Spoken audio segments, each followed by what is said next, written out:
go ahead and start the meeting. Last two meetings that I've been to down here in the township building, every time they start a meeting, they start with the Pledge of Allegiance. So I think if everybody would stand, we'll do it the same way.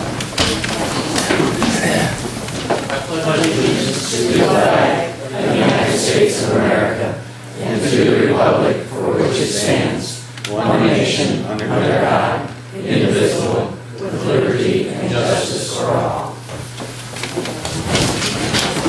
Well, thank everybody for coming. My name is Dan Quinn. I own the parcel of land just down the road, the 160 acres that Wendy is talking about putting her retreat on. Wendy, this is Wendy, of course, and I'm going to let Wendy speak and pretty much tell you all about the project. We'll open it up for questions, and I'll kind of help her as we go. Wendy. Okay. The what? Well, we could. I don't know how many of you know, but this parcel of land has been in our family for about over 60-some years. I don't know exactly how many it is, but for the last 40 years, I've been taking care of it. And the project that Wendy has is something that is just right down. It's just kind of what I'm looking for, because it leaves the farm just as it is now. It's going to leave it very natural. It's going to let all the animals be as they are. I allow them hunting down there. Wendy's, there'll be no hunting on the property once it's Wendy's. And it's just a natural use for the property. So please, okay, go ahead. Great. I hope everyone had a chance to kind of look over this flyer. I'm going to talk through it kind of briefly just to give you kind of an overview. I know that there's a lot of questions, so the idea is just to kind of give you guys what the plan is, explain to you why I want to do this project here, what it means from impacting the local community, and then give all of you the opportunity to ask both Dan and I whatever questions you may have. As you mentioned, my name is Wendy Curtis. I grew up in Burton. I don't know if any of you know where Burton is. It's a suburb far east side out in the country, very similar to this, actually even smaller than Ashland. To this day, they don't even have a street light. They have a center of town. The Great Jog County Fair is there. So I grew up in the country, very much enjoyed it, loved the ability to be able to go outside whenever I wanted and be in nature and enjoy that. These are my two boys. This is my older son, James, he's 11, and this is my younger son, Joey, who's 8. And one of the motivations of this project is I live in Mayfield Heights now. We live in one of those developments, in one of those streets where all the houses are right next to each other.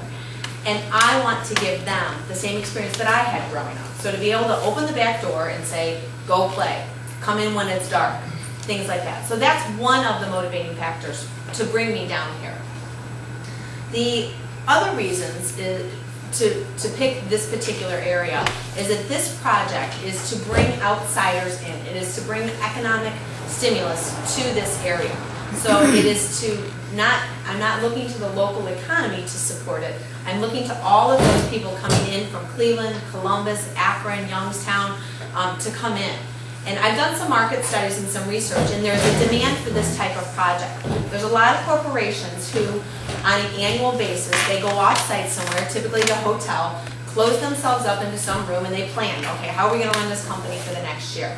Or there's a lot of speakers who travel around the country, and they're looking for venues to, again, take people, sit them down, educate them. I know that there's church groups who do a lot of off-site retreats. The beauty of what this retreat center offers is this exclusive private setting for people to focus, to slow down, and to focus on the reason why they're there.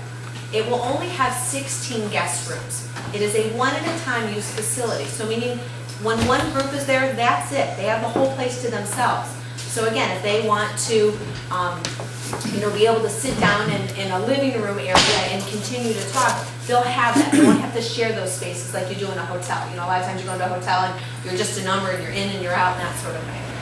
The second part of this, and the biggest part of this, is to give people access to nature. There's a huge study and there's a huge surge in use of the park systems in Ohio. People want to get back to that. People realize the benefit to themselves, the benefit to what it does to them from a mental and physical and spiritual standpoint. So again, by setting this retreat center in a very beautiful, picturesque setting, we achieve all of those things. So on the front there, it talks a little bit about kind of this 50,000-foot view of what the retreat center is, sustainable. There's a difference real quick between being green and being sustainable. Sustainable is really living in tune and living off the land, which is what everyone does here naturally anyway. I mean, that's what's normal, what's natural. In here, one of the things that Dan and I have talked about is this concept of what's called a conservation easement. Once this property is purchased, I'm going to put in place what's called a conservation easement so that the trees and the forest and the woods will stay the trees, the forest, and the woods forever and ever. Meaning that even when I die, I don't want anyone to touch it. I want it to stay just as beautiful and pristine as it is right now. So that talks a little bit about what a conservation is. Again, at the bottom, I just did some quick little bullet points as to why Ashland. You know, a lot of people say to me, Ashland, why did you pick Ashland?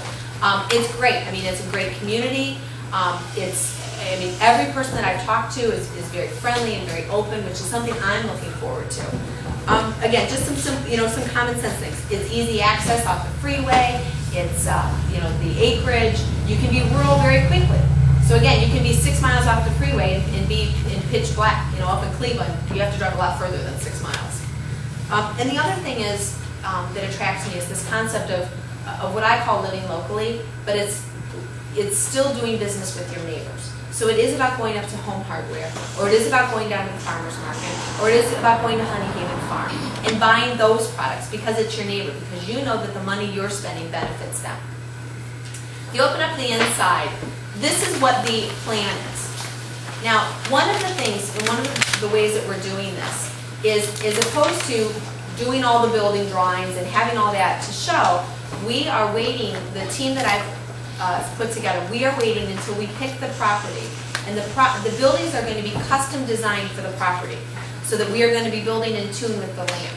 So that again, too many times when people build things, they just say, you know what, we're going to fill in this wetland here, and we'll do this, and we modify the land to fit our needs. This is actually exactly the opposite. It is that we will build to suit the land.